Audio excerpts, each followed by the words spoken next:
Donc ceux qui veulent rester debout, c'est leur choix, mais il y a des places, hein, je vous signale. Voilà. Donc c'est le comité Free Assange Belgium qui a organisé cette conférence de presse. Je vous accueille donc et je vous explique en 2 mots pourquoi le comité Free Assange Belgium a estimé utile et nécessaire de faire une conférence de presse à l'occasion de la parution en français du livre de Nils Melzer, L'affaire Assange, histoire d'une persécution politique, qui est disponible sur la table là-bas si vous voulez l'acheter au prix de 24 €. C'est ça? Voilà. Alors, là, donc, ce livre, d'abord, l'auteur n'est pas n'importe qui, donc, que vous avez vu défiler là, Nils Melzer. Donc, il est titulaire de la chaire de droit de l'homme à l'Académie de droit international humanitaire et de droit humain à Genève. Il est professeur de droit international à l'Université de Glasgow. Il a surtout, pour ce qui nous concerne, été rapporteur spécial des Nations Unies sur la torture et autres peines ou traitements cruels, inhumains ou dégradants de 2016 à 2022. Donc, son deuxième mandat vient de se terminer. Au départ, influencé, comme la plupart des gens, par les graves accusations qui dénigraient Assange, il a d'abord refusé d'investiguer sur son cas. Mais depuis qu'il s'est décidé à le faire, je crois que c'était en 2019, il a pris rapidement conscience de la gravité de ce cas et au-delà de la personne de Julian Assange, de l'enjeu de son cas pour l'avenir de notre démocratie. C'est pas vrai, c'est pas 2019, c'est avant, il avait déjà. Bon, je repense. Donc ce livre est extrêmement factuel. Il démontre de manière irréfutable qu'Assange est victime d'une persécution politique. C'est d'ailleurs le sous-titre de son livre, hein, L'affaire Assange, histoire d'une persécution politique. Et pourquoi? Pour avoir contribué de manière décisive à ce que des crimes d'État soient rendus publics et ne restent pas cachés du public. Voilà. Nils Melzer n'est malheureusement pas parmi nous aujourd'hui, mais nous avons tenté de le rendre présent en diffusant au cours de cette conférence de presse 3 courts extraits d'un long interview qu'il a accordé, je crois que c'était en 2021, à Jacques Friedli, qui est un militant suisse. Par contre, sont présents les 5 personnes. Enfin, il y en a la 5e n'est pas encore là, mais on espère qu'elle va arriver. Est-ce que quelqu'un a eu des nouvelles d'Alexis de Soif? Non? Ok.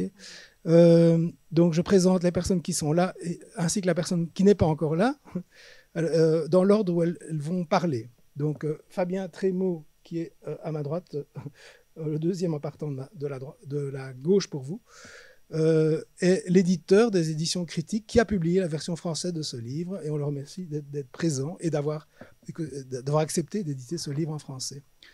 Anthony Bélanger, à ma droite, qui est le secrétaire général de la Fédération internationale des journalistes, la FIJ, qui représente actuellement environ 600 000 journalistes professionnels dans près de 150 pays différents, c'est-à-dire dans la plupart des pays du monde, et qui parlera en second. Alors, Christophe Marchand devait être parmi nous, il s'est excusé en dernière minute, mais il est remplacé par Marie-Laurence Hébert-Dolbeck, qui est à l'extrême gauche pour vous, qui est, comme lui, juriste en droit international et qui s'occupe de l'affaire Assange avec Christophe Marchand, et en particulier de préparer un recours probable à la Cour européenne des droits de l'homme quand les recours au Royaume-Uni seront épuisés, s'ils n'aboutissent pas à une issue favorable, ce que nous pouvons craindre. Voilà. Normalement, devrait intervenir à ma gauche, à votre droite, donc, Alexis de Soif, l'ancien président de la Ligue des droits humains en Belgique et vice-président de la Fédération internationale pour les droits humains. Nous l'attendons, on espère qu'il va arriver. Et pour terminer, last but not, comment on dit ça? Last but not least, Marie-France Depré, qui est cofondatrice du comité Free Assange Belgium et qui est surtout son infatigable principale cheville ouvrière de notre comité. Voilà, et qui interviendra à la fin. Donc, les interventions sont donc entrecoupées par des interventions de Nils Melzer via la vidéo. Voilà. Et d'ailleurs, on va commencer par ça, avant de donner la parole à moi d'abord, qui vais vous lire 2 courts passages de l'introduction du livre, et puis à Fabien Trémaud. Voilà. Tu peux lancer la vidéo ?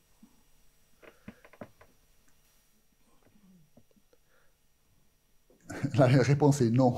J'ai pas de pouvoir judiciaire. Donc, mes opinions, c'est les opinions d'un expert indépendant qui était nommé par par l'ONU, mais qui ne parlent pas pour l'ONU.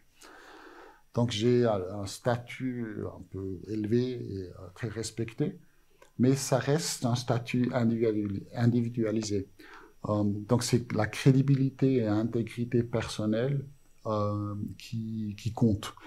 Mais maintenant, il faut quand même tenir responsables les États. S'ils créent des mandats comme ça, je ne suis pas une ONG, je ne suis pas un journaliste, et je ne veux pas dire que les journalistes et les ONG ne sont pas à prendre au sérieux, au contraire, il faut.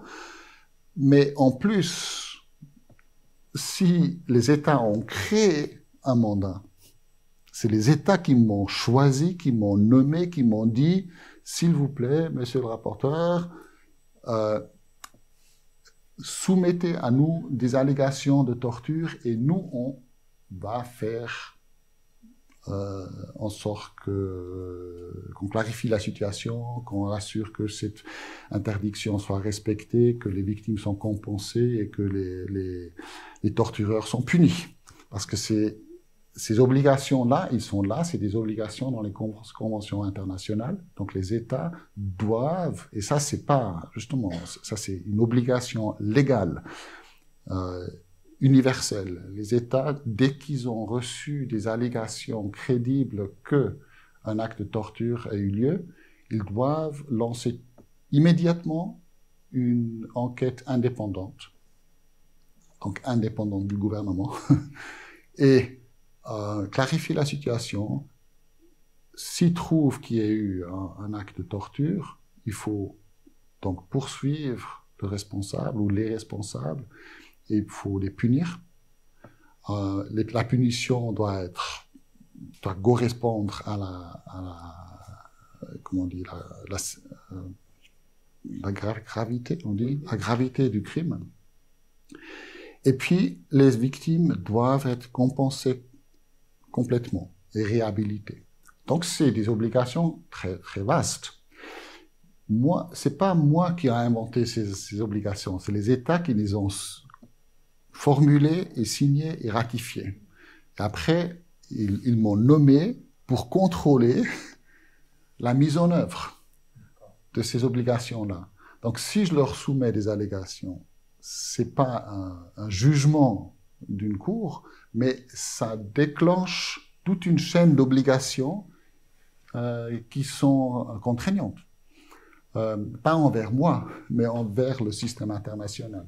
Donc si après les États ignorent mes interventions, c'est pas juste comme ça qu'ils ont la liberté de le faire. Ils sont juridiquement obligés, en fait, d'interpréter ça comme des allégations consolidées et puis de commencer leurs enquêtes. J'ai oublié de vous dire qu'évidemment, vous aurez la parole à la fin pour poser toutes les questions que vous souhaitez poser à quelques personnes que ce soit présentes ici. Je lis juste en introduction quelque chose de très court qui est dans l'introduction du livre de Nils Melzer. Donc ce sont ses paroles. Écrire un livre ne fait pas vraiment partie de la description du poste de rapporteur spécial des Nations Unies. Surtout pas un livre sur un cas individuel. Une explication s'impose. Cet ouvrage se veut un appel urgent, un avertissement à la communauté internationale des États sur le fait que le système qu'elle a mis en place pour protéger les droits de l'homme est en train d'échouer totalement. Un appel à l'attention du grand public, car une défaillance systémique d'une telle ampleur doit alerter tout citoyen ordinaire d'un État démocratique. Un appel, par conséquent, qu'il faut également comprendre comme un défi personnel lancé à chacun de nous. Ouvrir les yeux, regarder la vérité en face et assumer sa responsabilité personnelle et politique. Et un peu plus loin, il dit « J'écris ce livre car en enquêtant sur le cas de Julian Assange, j'ai trouvé des preuves irréfutables de persécution politique et d'arbitraire judiciaire flagrant, ainsi que de torture et de mauvais traitements délibérés. Les États responsables ont pourtant refusé de coopérer avec moi pour faire la lumière sur ces allégations et engager les mesures d'enquête requises par le droit international. » Voilà. Et maintenant, je vais passer la parole à Monsieur Trémaux, l'éditeur donc de ce livre. À vous, monsieur. Oui, normalement, ça marche. Ça marche. Oui. Merci beaucoup. Non, bah déjà, vous dire qu'on est très heureux d'avoir publié le livre de Nils Melzer. Peut-être un peu parler de ce qui fera écho un petit peu au silence de la presse, peut-être de l'aspect éditorial justement, parce que Nils Melzer, donc à la base, il est sorti en allemand. Il a trouvé un éditeur donc en Suède et en Angleterre, mais il ne trouvait pas d'éditeur en France. Donc, via Laurent Doré, qui est journaliste et qui fait partie du comité Assange France, on se connaissait bien. Donc, il m'a dit que justement Nils Melzer ne trouvait pas d'éditeur, et donc bon, on a pu nous le faire. Ce qui nous paraissait bizarre, vu qu'on pensait que peut-être des maisons d'édition plus grosses que la nôtre se seraient jetées sur ce livre, qui est quand même relativement définitif sur l'affaire Assange. Mais voilà, alors bon, on est très heureux de l'avoir fait, même si on aurait préféré pour Assange et pour faire peut-être plus parler de lui qu'une grande maison d'édition s'occupe de ce sujet. Mais voilà, c'est pour vous dire que même au niveau éditorial, comme Nils Melzer en parle dans son livre d'ailleurs, il y a le silence de la presse et il y a aussi les maisons d'édition, même à gauche, qui sont relativement frileuses pour parler d'Assange. Voilà, et après nous, voilà, donc d'autant plus que bon, Nils Melzer, on vient de le rappeler, c'est pas n'importe qui, c'est pas, j'allais dire, le premier gauchiste venu qui fait quelque chose sur Assange, c'est quelqu'un de sérieux, qui est à la base, il l'explique au début de son ouvrage, avait vraiment même un a priori très, très négatif sur Assange. Mais voilà, en tant que le fonctionnaire, on va dire, honnête et amoureux de la vérité, il a découvert quand même, on va dire, tous les vices et les mensonges autour de cette affaire. Donc voilà, je ne sais pas, évidemment, bon, tout le monde n'a pas pu lire le livre et on en parlera peut-être plus précisément après, mais sur les affaires de viol en Suède, enfin tout ça est vraiment, j'allais dire chirurgical, comment il démonte toutes les accusations. Et surtout, voilà, l'aspect aussi intéressant, c'est aussi voilà, tout ce qui entoure justement le silence de la presse et comment la presse française, je parle de la presse française, l'a lâché. Enfin, notamment, je pense au Monde, qui a été quand même, qui s'est servi des informations de Wikileaks, qui l'a ensuite complètement lâché et aujourd'hui on n'en parle plus du tout.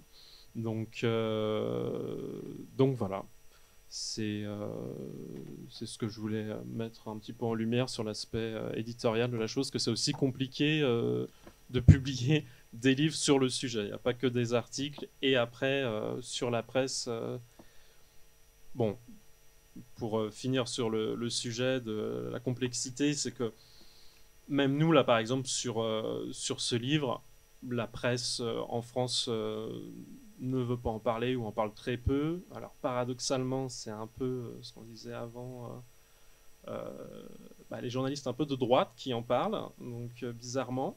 Donc voilà, bon, après, tant mieux. Mais bon, les journalistes de gauche sont assez réticents à en parler, donc il faudrait essayer de s'interroger pourquoi. Voilà. Il y a des exceptions quand même. Ah, bien sûr, il y a le monde diplomatique, mais le monde diplomatique a toujours suivi Assange. Enfin voilà, il y a des exceptions, mais on va dire que je pense pas que Libération fera quelque chose sur le sujet. Mediapart Mediapart, peut-être. Non, mais c'est vrai. Non. Vous avez terminé ? Oh, oui, pardon. D'accord, merci beaucoup. Alors, on va passer une courte vidéo avant de donner la parole à Anthony Bélanger, encore une vidéo de Melzer, sur le rôle de Wikileaks. Voilà.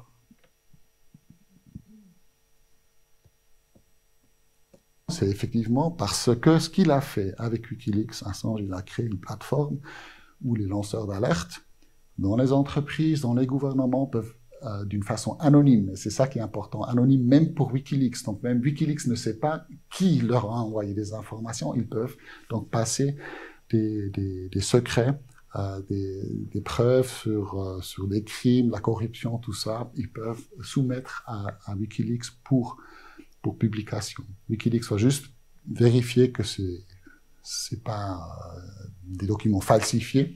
Et après, qui vont pas créer des risques directs pour quelqu'un individuellement, et puis après ils vont publier ça. Et ça, c'est extrêmement puissant comme système avec l'Internet. Il y a toujours eu des lanceurs d'alerte, mais pour eux, c'était toujours risqué, parce qu'il y avait toujours au moins quelqu'un qui les connaissait, qui savait qui a passé les informations, les Pentagon Papers à l'époque. Hein. Mais maintenant, tout d'un coup, on a un système Internet où des milliers, des millions de documents peuvent être publiés et soumis d'une façon anonyme. Donc, ça va être très, très facile pour les gens, pour le public, d'obtenir la vérité. Et là, je pense, moi, j'ai beaucoup dû apprendre. Et j'invite aussi tout le monde qui regarde cette interview d'avoir le courage de remettre en question un peu les idées sur l'intégrité de nos systèmes, surtout en l'Occident, les démocraties modernes. On présume quelque part que l'état de droit existe et qu'il fonctionne. La réalité est un peu différente. C'est un jeu. C'est comme un jeu de foot. Il a un champ qui est bien défini. Là où c'est pas dangereux, là ça fonctionne. Un arbitre, puis voilà, c'est foul. Des fois, c'est plus correct, moins correct, mais plus ou moins, on est dans les règles. Mais si on sort de ce champ, c'est plus un jeu. Ah, c'est sérieux. C'est les grandes puissances. C'est les intérêts militaires, c'est les intérêts économiques, c'est financier. Ok, alors deux questions à Monsieur Bélanger. Donc je vous rappelle que Anthony Bélanger est le secrétaire général, c'est ça? J'ai oublié, de la Fédération internationale des journalistes. Donc première question, quel est le bilan actuel de la campagne que mène votre fédération pour faire abandonner les charges à l'encontre d'Assange? Première question. La deuxième, c'est qu'est-ce que ce livre pourrait apporter à votre travail dans le cadre de votre campagne pour la libération d'Assange? Bien, bonsoir à tous. Déjà, merci à Free Assange Belgium d'avoir organisé cette rencontre. Mine de rien, la salle est presque pleine, donc c'est déjà un premier succès. Et il faut toujours se féliciter des succès. Et merci aussi aux éditions d'avoir pris la peine et surtout d'avoir pris le risque, parce que j'ai compris que c'était un risque.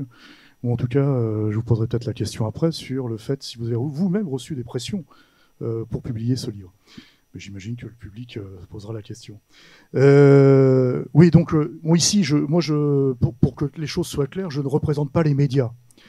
La Fédération internationale des journalistes représente 600 000 journalistes, mais des journalistes qui sont issus des syndicats de journalistes. Les médias, c'est une autre fédération, c'est une fédération d'éditeurs, il y en a quelques-unes, des fédérations mondiales d'éditeurs, et la Fédération internationale des journalistes, c'est donc une fédération de travailleurs, hein, donc j'insiste là-dessus, et donc c'est la seule d'ailleurs fédération de travailleurs dans le monde, la fédération de journalistes et de travailleurs des médias dans le monde. Alors oui, lorsque la décision anglaise est tombée, on a lancé donc cette campagne mondiale. On n'a pas eu un retour, hein, je vais être honnête, hein, je ne vais pas essayer de noyer le poisson, on n'a pas eu un retour exceptionnel de la part de nos affiliés. En revanche, on a eu des retours de nos principaux affiliés, ceux qu'on attendait, c'est-à-dire eux ont écrit, et là je vais parler des Anglais, qui est le plus gros syndicat européen pour la Fédération internationale, la FIJ, Fédération internationale des journalistes, un de nos syndicats français, qui est le premier syndicat français, le syndicat national des journalistes, le syndicat australien, qui est directement concerné, puisque comme vous le savez, Julian est australien et membre, comme vous le voyez ici, de notre syndicat australien, la MEA, hein, la Media Alliance. Donc il est membre de notre syndicat australien, donc de fait détenteur de la carte de presse internationale, donc la carte de presse de la FIJ. Et donc la MEA a écrit évidemment dans cette campagne à l'ambassadeur américain en Australie. Les Italiens l'ont fait. Et le dernier, parce que j'ai listé quand même, j'ai refait un peu le point, c'est le syndicat américain, bien entendu, un de nos syndicats américains. C'est-à-dire que tous les syndicats concernés directement par l'affaire Julian Assange, Angleterre, Royaume-Uni, États-Unis, Australie, France, un peu moins, Italie, un peu moins, ont fait le boulot. Aucun retour, évidemment, des ambassades. Aucun retour. Donc ça, c'est à peu près le premier point. On a, en revanche, les vidéos de la présidente de la Fédération internationale, qui est française, mais aussi la première vice-présidente de la FIGE, qui est péruvienne et qui dirige aussi toute notre fédération régionale d'Amérique latine et des Caraïbes, la présidente de la Fédération d'Asie-Pacifique, qui est indienne, le président de la Fédération africaine,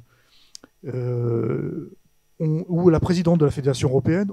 On a quasiment 4 femmes sur les 5, sur nos 5 régions, on a 4 femmes sur les 5. Ces vidéos-là ont été très bien suivies, beaucoup repartagées, où là, évidemment, elle relançait un peu la campagne que nous, on faisait au niveau mondial. Et ça a bien marché.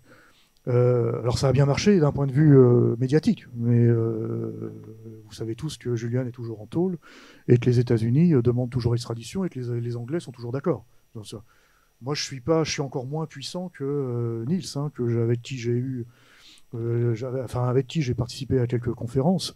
Si lui-même, en tant que rapporteur spécial des Nations Unies, il n'arrive pas à faire bouger d'un iota ce qui se passe au niveau des États membres des Nations Unies, même moi qui représente une fédération mondiale, moi j'ai juste un crayon, quelques caméras et puis des micros. On n'a pas d'armes, on n'a pas d'avion, on n'a rien. On a juste des journalistes dans le monde.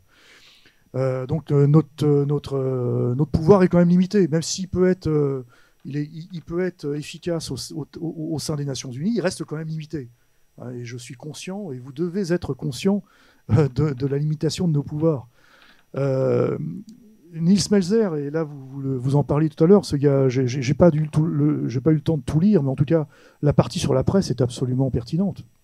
C'est-à-dire que il dit tout simplement, si les journaux anglophones, australiens, anglais, américains, commençaient, c'est ce qu'il dit précisément, hein, commençaient à mettre un peu de pression, à faire des unes communes, etc., sur le scandale politique, mais pas que. On atteint un scandale humain concernant Julian Assange. Si tous ces canards, notamment les grands canards, New York Times, Washington Post, Guardian, et au moins un des grands journaux australiens, avaient une commune le même jour sur cette question-là, là, ça pourrait peut-être bouger. Mais ils ne l'ont pas fait. Ils ne l'ont pas fait, tout simplement.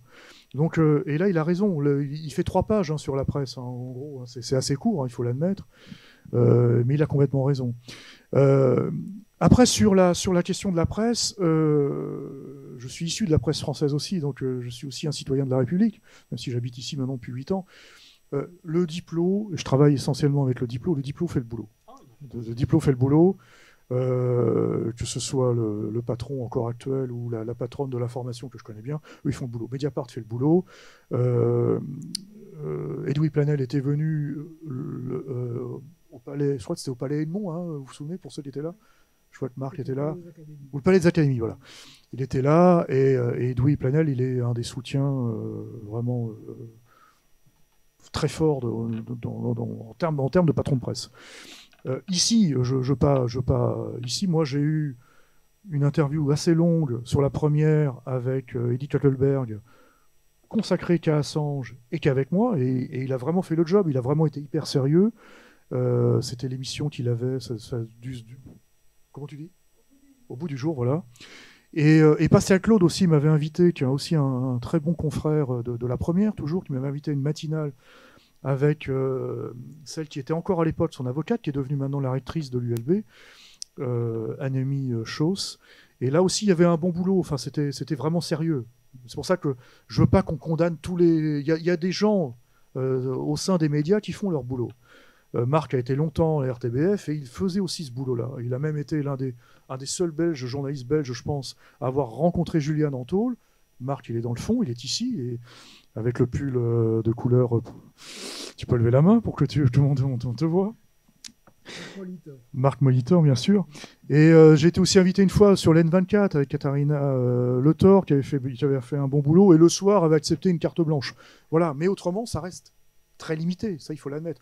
Donc il y a des petites bulles d'oxygène qui font le boulot, et là je parle que pour la France et la Belgique, et encore la France, je ne cite pas tous ceux qui m'interviewent régulièrement, mais vous avez raison, Le Monde, Libération, Figaro, etc. Non, ça c'est clair.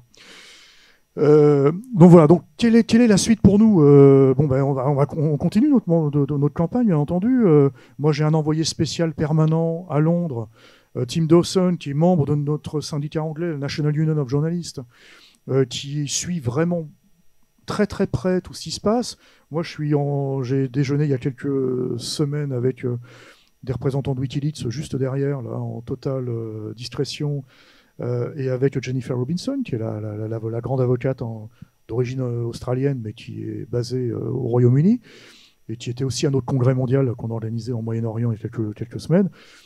On continue à essayer de faire quelques actions très directes, pas forcément très médiatiques, parce qu'on a bien compris que ça ne marcherait pas, mais très directes.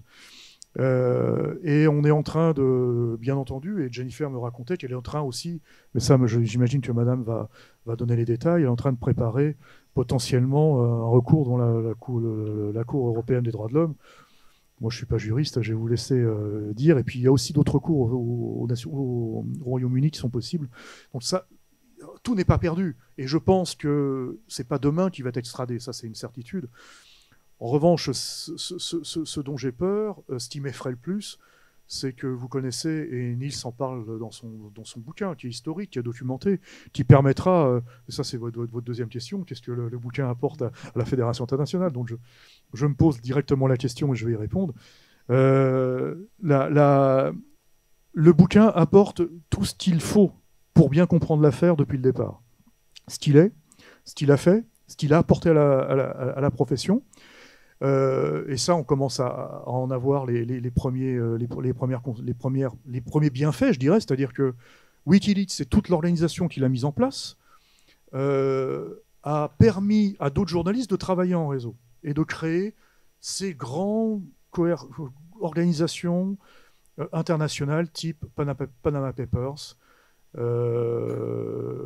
Swiss Leaks, enfin tous les leaks qui sortent régulièrement, dont la moitié de la planète se fout, hein, ça faut bien l'admettre, parce qu'il y a quasiment derrière, il y a encore des papiers, hein, mais ça, c'est lui qui a permis ça. Lui et Wikileaks. Ce travail de collaboration. Pour une fois, dans la profession, parce que vous savez, tous les journaux sont souvent des concurrents, pour une fois, on travaille ensemble sur un sujet très précis. Les rédactions lâchent des journalistes pendant des mois et des mois pour qu'ils travaillent sur un sujet précis. C'est le cas du Soir ici, c'est le cas du Monde, bien entendu en France, tout un tas de journalistes d'investigation. Et lui a permis ça. Et ça, c'est vraiment un des bienfaits que l'histoire retiendra. Moi, je sais, chaque fois que je le peux, j'en parle, mais l'histoire retiendra ça. Qu'est-ce qui nous permet ce livre nous permet aussi, surtout, d'avoir les documents, de façon chirurgicale, comme monsieur disait. C'est-à-dire que tout est parfaitement documenté. C'est pas un livre militant. C'est un livre de quelqu'un qui a travaillé pendant des années sur le sujet et qui dit, moi, j'ai vu ça, j'ai tenté de faire ça, et j'ai eu ces difficultés-là. Y compris avec la presse, hein, il le dit là-dedans. Donc voilà, c'est quasiment un livre de chevet pour celui qui défend la liberté d'expression, tout simplement. Parce qu'il permet de remettre la lumière sur ce qui n'a pas été dit, ou ce qui a été dit, mais il permet vraiment de faire une sorte de résumé de ce qu'est l'affaire Assange, une histoire d'une persécution politique. Et moi, ce que je crains, et c'est ce que je dis à chaque fois, et je terminerai là-dessus si vous voulez bien, parce que j'arrive peut-être au terme de mon intervention, c'est que l'extradition n'aura pas lieu dans les années à venir, peut-être qu'elle n'aura jamais lieu. Mais ce que je crains, c'est que Julian Assange n'en sorte pas vivant, tout simplement. Vous connaissez, et lui il en parle très bien, hein, vous connaissez les conditions de détention, qui sont absolument abominables, et le Royaume-Uni sera condamné. Pas tout de suite. Il sera condamné pour ça, pour les détentions, les conditions de détention scandaleuses. Même en Turquie, parce qu'il faut savoir qu'au sein de l'Europe, je ne vais pas parler du reste du monde, mais au sein de l'Europe, il n'y a pas 36 pays qui emprisonnent les journalistes. Il y a le Royaume-Uni, avec lui, il n'y en a qu'un. la Turquie, l'Azerbaïdjan. Je parle du Conseil de l'Europe, hein, c'est très large. Hein. La Russie est dans les sorties maintenant. Mais l'Azerbaïdjan, la Turquie, de temps en temps, il y a 2-3 arrestations en Hongrie ou en Pologne, mais ça reste pas très souvent. Mais c'est tout. Et c'est quand même le grand Royaume-Uni qui fait la une en ce moment de quasiment de tous les JT belges en tout cas. Voilà. Donc moi, ma crainte, c'est surtout que malheureusement, Stella Assange, avec qui j'étais il y a encore très, très peu de temps, ne revoit pas son mari libre et encore moins ses enfants dans les années qui viennent. Merci. Alors, on va vous montrer maintenant une vidéo, toujours un extrait du même interview, qui dure un tout petit peu plus longtemps, mais 5 minutes, sur les procédures judiciaires britanniques. Donc, Nils Melzer à propos des procédures judiciaires britanniques. Et puis, depuis son arrestation, la procédure britannique, là aussi, il y a tellement de violations des garanties, de garanties judiciaires. Pour moi, en tant que professeur dans une université britannique, c'était inconcevable. En Angleterre, qu'il y ait un juge qui insulte un soupçonné d'être un narcissiste, qu'il était ridicule, de choisir ce genre de mots dans une audience publique. Un juge, c'est incroyable quand même. Peut-être dans une, je sais pas, une autocratie, mais ça m'a vraiment choqué de voir avec quel, comment ils prenaient ça comme quelque chose de complètement naturel, de maltraiter un soupçonné comme ça. Puis après, aussi, Assange, depuis septembre 2019, il est en détention uniquement pour raison d'assurer sa présence en cas où il devait être extradé aux États-Unis. Donc c'est juste, il n'est pas puni, il n'est pas en train de purger une peine. Il est tout simplement sécurisé. Parce que, évidemment, une fois, quand il devait aller en Suède, il a cherché l'asile donc à l'ambassade équatorienne, et donc on veut éviter ça cette fois-ci. De mon avis, toute cette procédure américaine était illégale et arbitraire et illégitime. Mais si, juste pour l'exercice, on disait, bon, ok, alors la procédure, elle est valable, donc je comprends qu'ils veulent le sécuriser. Mais pour ça, il suffit de le mettre en résidence surveillée, comme on avait fait avec Pinochet, d'ailleurs, l'ancien dictateur de Chili, qui était accusé de crimes contre l'humanité, donc des vrais crimes. Assange, il n'est pas accusé d'aucun crime. Il est accusé d'être un journaliste, d'avoir dit la vérité. Mais lui, donc, il était accusé de meurtre, de torture et autres. Et puis, lui, il était en résidence surveillée dans une villa. Il recevait Margaret Thatcher avec du whisky pour des visites. Je pense à Assange, il attend encore que Tony Blair lui ramène du whisky. Non, c'est absurde, c'est grotesque. C'est grotesque de voir que quelqu'un, un putschiste, qui était responsable de la mort de milliers et de milliers de ses citoyens, qui a contrôlé un pays pendant des années, mais Iron Fist, qu'il est traité comme un gentleman, et l'autre qui a publié des preuves pour des crimes, pour ce genre de crimes. Lui, il se fait traiter et menacé d'une peine aux États-Unis de 175 ans en prison. Il n'y a pas un criminel de guerre qui a reçu ça. Et là, on voit vraiment qu'il y a quelque chose qui est complètement tordu. Et là, on commence aussi peut-être à comprendre pourquoi, pour moi, ce cas-là est tellement important. Parce qu'il y a des millions et des millions de victimes de torture. Et c'est impossible pour moi de couvrir tous ces cas-là. Et là, j'ai quelque chose, à travers le cas Assange, je peux me concentrer sur le système parce que c'est le système qui produit ces millions de victimes. Et Assange même, je suis convaincu, quand on lui demandait, mais le cas Assange, il s'agit de quoi? Il dirait certainement, c'est pas moi, c'est vous, n'est-ce pas? Et c'est exactement ce que je pense aussi. Évidemment, il y a Assange, il y a sa famille, il y a tout ça, c'est légitime, mais c'est pas plus ou moins important que les autres victimes. Mais c'est comme si tout le monde était tellement convaincu que Assange, c'est le mauvais, c'est le violeur, c'est le hacker, c'est le tout. Donc, les États ont un peu perdu, ils sont devenus un peu sloppy, comme on dit en anglais, un peu, ils se sont détendus, ils ont fait des fautes. Ils ont laissé trop de traces, trop de preuves.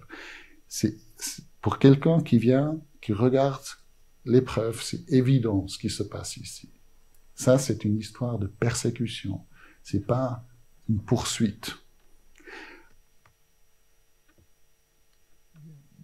Donc maintenant, on va donner. Donc Alexis de Soif est arrivé, comme vous pouvez le constater, mais il parlera après. Je vais d'abord donner la parole à Marie-Laurence Hébert-Dolbec. Donc en posant 2 questions, mais si vous avez d'autres choses à dire, n'hésitez pas. Ce livre est-il utile pour les avocats? Je rappelle que Marie-Laurence Hébert-Dolbec fait partie de l'équipe qui prépare un recours éventuel au niveau de la Cour européenne des droits de l'homme. Et la deuxième question, c'est que penser de la menace du Royaume-Uni de quitter justement la Cour européenne des droits de l'homme? Voilà, je vous donne la parole. Merci beaucoup. Merci d'abord aux organisatrices, aux organisateurs pour cette conférence. Ce genre d'événement est vraiment important, nous, l'équipe de défense, afin de créer un momentum autour de l'affaire et de pouvoir influencer d'une manière ou d'une autre l'issue de nos requêtes devant la Cour européenne. Donc, pour répondre à la première question, ce livre est-il utile pour les avocats? Je vous dirais que oui, il est très utile et il est utile en 3 points. Premièrement, et ça, peu importe qui a lu le livre pourra le dire, ce livre brosse un tableau très complet des événements et des procédures juridiques qui ont eu lieu depuis 2010, depuis le premier mandat d'arrêt suédois. Non seulement il brosse un portrait complet, mais en plus il confronte notre travail de juriste avec la réalité. On voit vraiment ce que le public retient de cette affaire et ça nous confronte aussi avec la totalité de l'affaire parce qu'il ne faut pas oublier que nous, on est dans notre bulle juridique, si on veut, notre bulle de juriste, surtout de juristes qui préparent un recours à la Cour européenne. Mais ça rappelle la gravité des faits, la gravité de la situation de Julian Assange et aussi de voir les éléments qui sont annexes à la procédure juridique. Ça met l'accent sur le caractère cumulatif de toutes les horreurs qu'il a subies.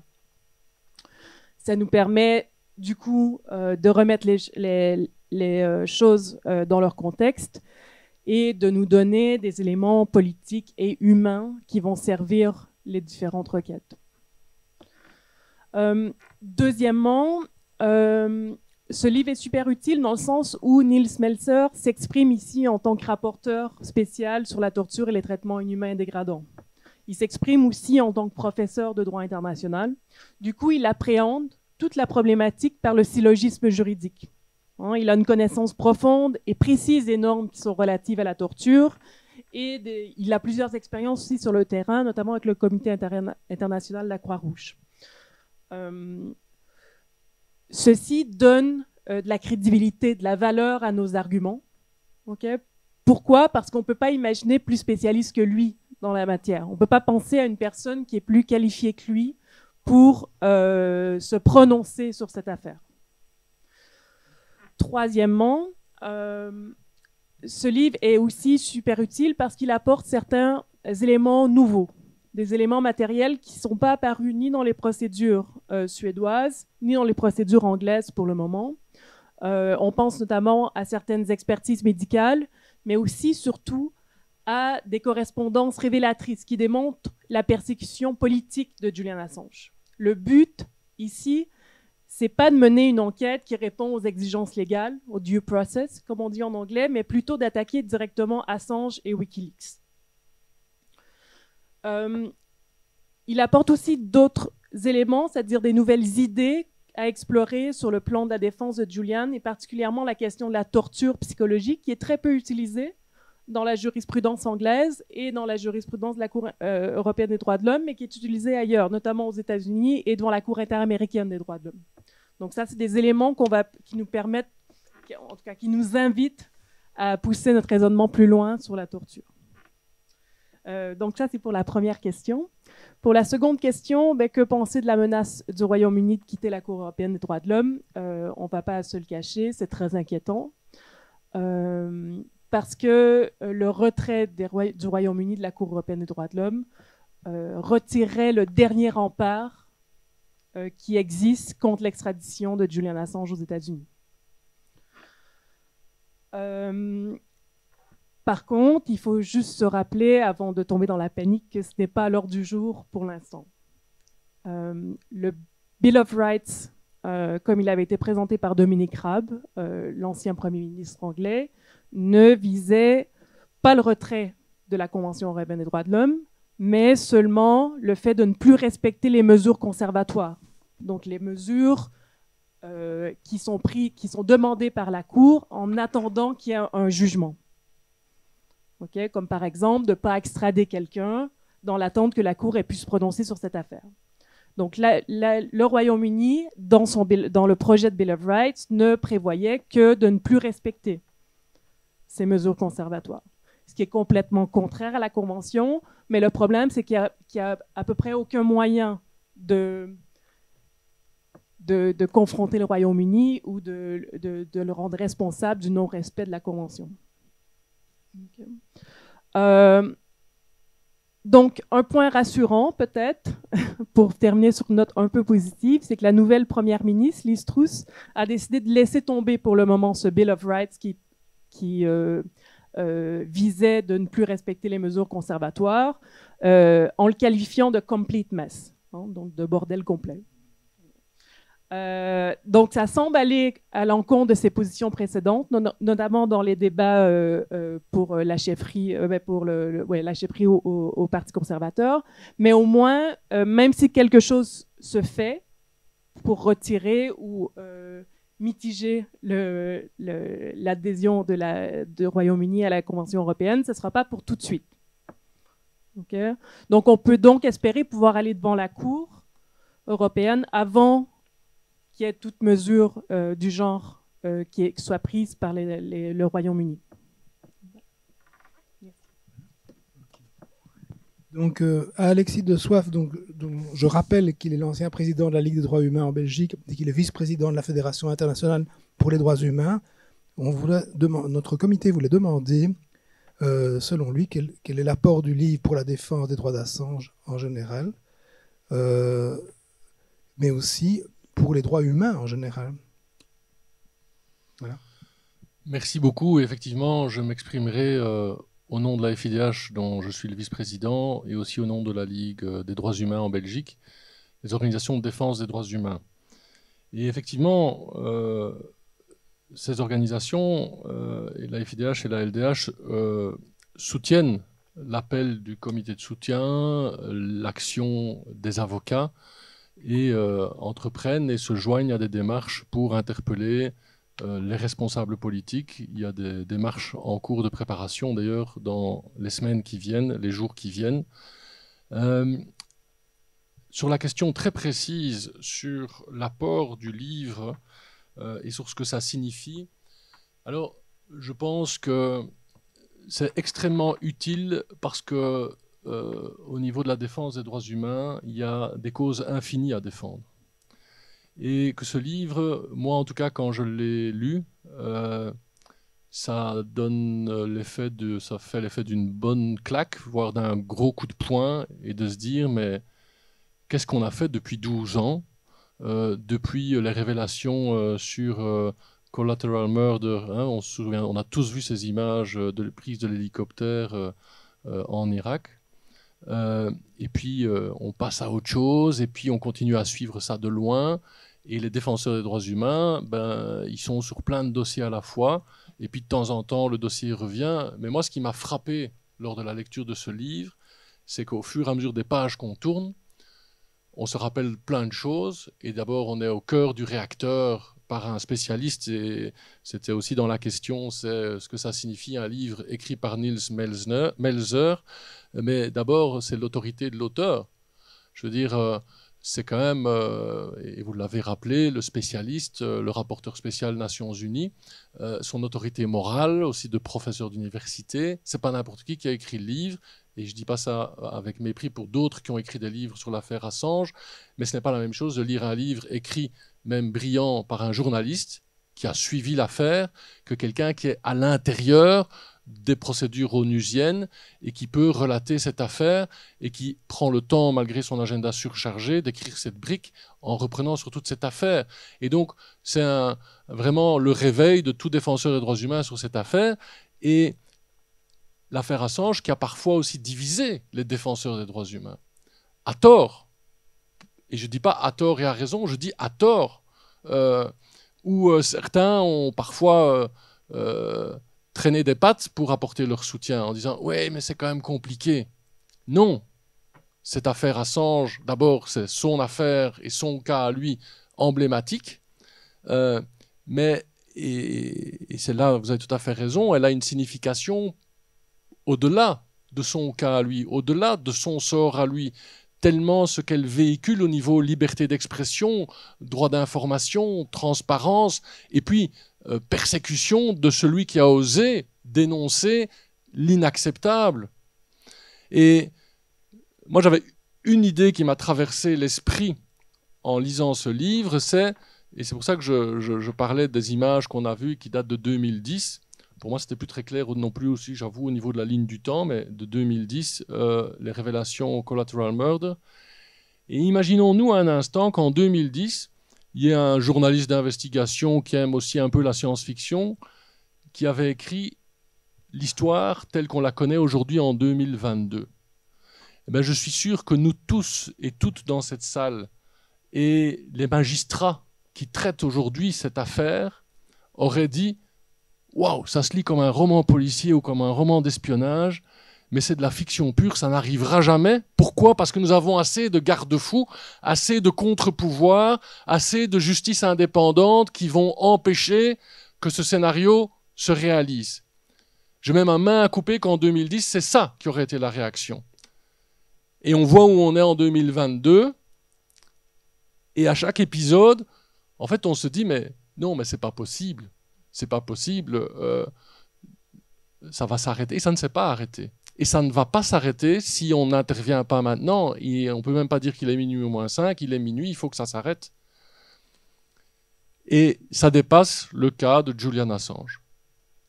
C'est la liberté d'expression, droit fondamental, droit humain, c'est le droit d'informer.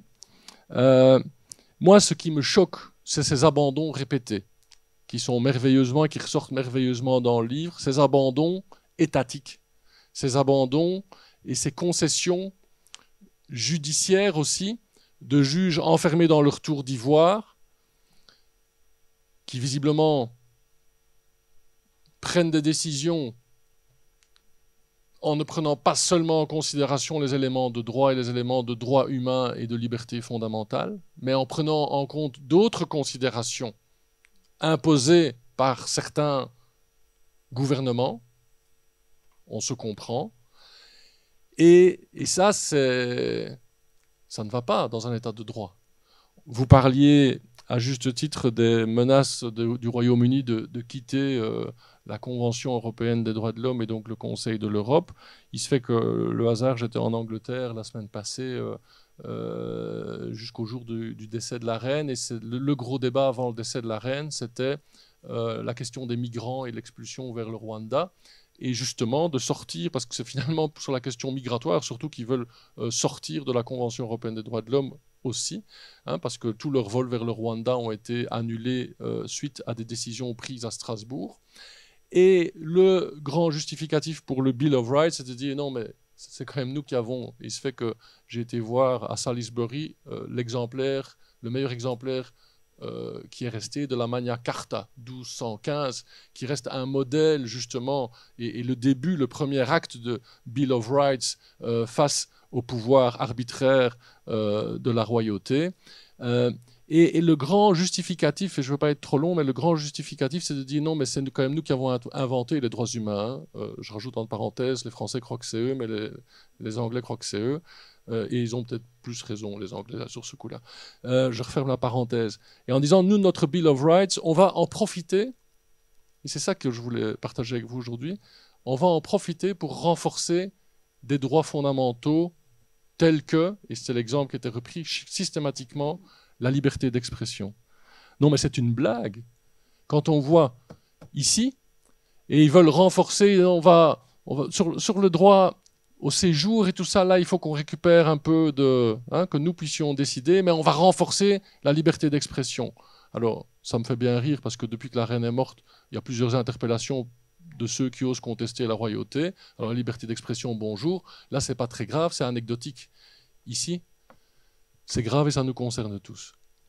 Et donc, effectivement, que ce livre soit lu non seulement par des convaincus comme nous, et je suis le premier à le dire que ça nous réveille, et en ça, ce livre est important pour les défenseurs des droits humains, que ça nous réveille, que ça nous remobilise, et ça, c'est le bénéfice aussi de livres comme ça, mais en plus qu'il soit lu par des gouvernants, par des gouvernements, par notre ministre des Affaires étrangères qui est toute fraîche dans le poste, et un poste difficile, mais il faut qu'elle lise ce livre, qu'elle prenne position. On va l'interpeller, qu'au niveau du Parlement européen, au niveau de la Commission, qu'il y ait des personnes qui sont aux manettes, qui lisent ce livre, et qui ne se contentent pas d'une note sur une page A4 sur l'affaire Assange, et qui se disent « c'est quand même compliqué, on va être prudent ». Non.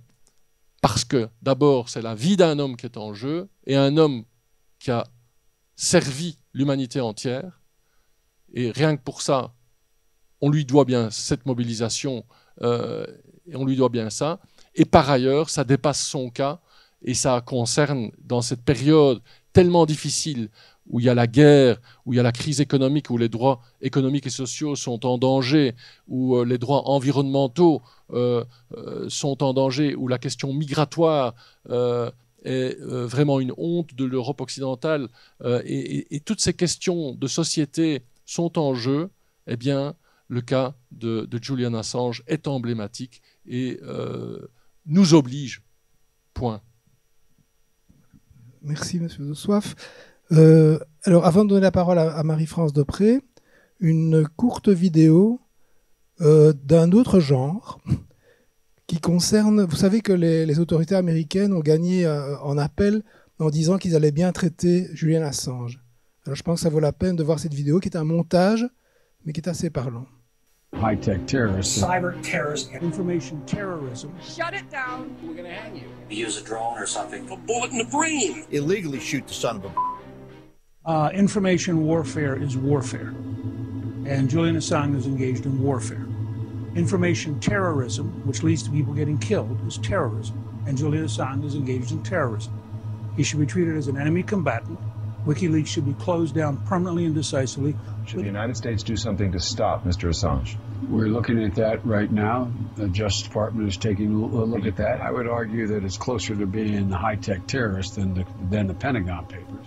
This disclosure is not just an attack on America's foreign policy interests.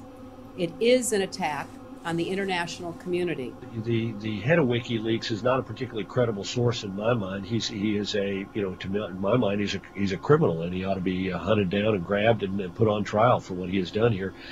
I think the man is a high-tech terrorist. He's done enormous. Assange. Yeah. He needs to be prosecuted to the fullest extent of the law, and if that becomes a problem, we need to change the law. Well, I think Assange should be assassinated, actually. I think Obama should put out a contract and maybe use a drone or something. You don't want to act panicked and have the Well, you don't have to act panicked. You can act tough and say, if we catch you, we're going to hang you. Yeah. Or whatever. We heard some of that from Holder. Julian Assange is a cyber terrorist in wartime. He's guilty of sabotage, espionage, crimes against humanity. He should be killed. How is it that the WikiLeaks guy remains free?